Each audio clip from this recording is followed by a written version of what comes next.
దళితులంతా ఐకమత్యంగా ఉండేవారని, తెలుగుదేశం పార్టీ ఏర్పడిన తరువాత మాత్రమే రిజర్వేషన్ల వర్గీకరణ పేరిట వారి మధ్య చిచ్చు పెట్టారని తిరుపతి మాజీ ఎంపీ, మాజీ కేంద్ర మంత్రి చింతా మోహన్ ఆరోపించారు. కాకినాడలో ఏర్పాటు చేసిన మీడియా సమావేశంలో ఆయన మాట్లాడుతూ, ఎస్సీ వర్గీకరణకు సంబంధించి పిఠాపురం ఎమ్మెల్యే, ఉప ముఖ్యమంత్రి పవన్ కళ్యాణ్ ఇంతవరకు ఎలాంటి ప్రకటన చేయలేదని ఆక్షేపించారు. వర్గీకరణపై పవన్ కళ్యాణ్ ఇప్పటికైనా తన అభిప్రాయాన్ని బహిర్గతం చేయాలని చింతా మోహన్ డిమాండ్ చేశారు. చాలా మందికి తెలియదు, ఆ దళిత విభజన వల్లే ఆంధ్రప్రదేశ్ విభజన జరిగింది. తెలియదు చాలామందికి. నేను చెప్తున్నాను, తెలంగాణలో మాదిగలు ఎక్కువ ఉన్నారు, ఆంధ్రప్రదేశ్ రాష్ట్రంలో మాలలు ఎక్కువగా ఉన్నారు. 190 మంది వీళ్ళు ఉన్నారు. అక్కడ మాదిగలు 190 మంది అక్కడ ఉన్నారు.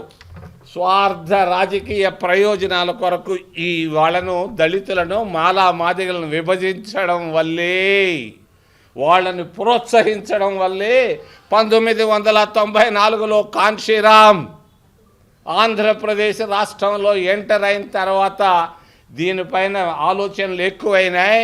మాలా మాదిగలను 2 చేయడం జరిగింది. ఎందుకు చేశారు?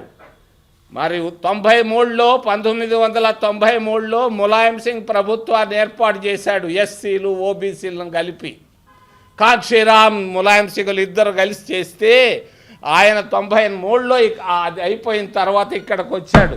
ఆంధ్రప్రదేశ్లో 1700 మండలాల్లో అన్ని మండలాలు తిరుగుతుంటే అప్పుడు పడ్డది ఆలోచన, ఒరే ఎస్సీలు ఓబీసీలు కలిస్తే మనం మాయమైపోతాం రా, అందుకని ఈ ఎస్సీలనే 2 చేస్తే పోద్ది కదా అనే ఆలోచన ఆ రోజు పుట్టింది. నాకు తెలుసు. దానివల్లే ఈరోజు ఎస్సీల విభజన జరిగింది. ఎస్సీలు ఓబీసీలు కలవకుండా చేసేదాని కొరకే చేసినటువంటి కుట్రలో భాగమే దళిత విభజన, ఏబిసిడీల classification, supreme court order. Supreme court order కాదది, డిజార్డర్. ఆ విధంగా రాయడం నేనెప్పుడూ చూడలేదు. పనికి మాలిన పిచ్చి తొక్కులక్కలు కూడా రాస్తే కూడా బాగుంటాయి జడ్జిమెంట్లు.